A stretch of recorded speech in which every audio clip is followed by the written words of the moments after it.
My name is Kristen Barnes.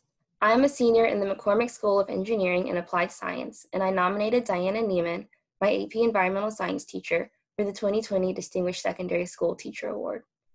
She hails from South Mecklenburg High School in Charlotte, North Carolina, and she is without a doubt the most dedicated, compassionate, and sincere teacher I have ever had the pleasure of knowing. Mrs. Niemann recognized my potential and pushed me to branch out in order to ensure that my academic talent and motivation would not be overlooked in the classroom setting. Mrs. Niemann saw my interest in the fields of science, technology, engineering, and mathematics. It introduced me to relevant classes, science and math summer programs, and engineering scholarships.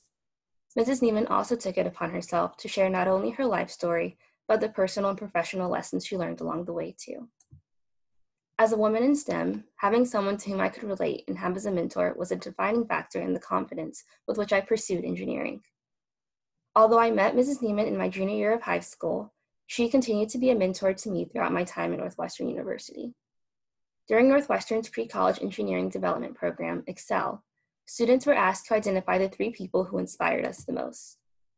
Having identified Mrs. Niemann, of course, she took the time to write me a very thoughtful letter.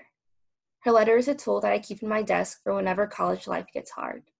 Whenever I feel academically inferior or professionally unfit, I take it out and read it as a reminder that I can thrive and succeed.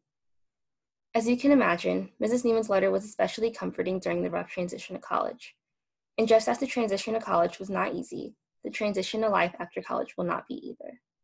As I prepare to enter the real world, I'm glad to know that, even in the midst of life's rapid changes, that I can count on Mrs. Niemann's lessons and the resultant truths I learned about myself to flourish regardless.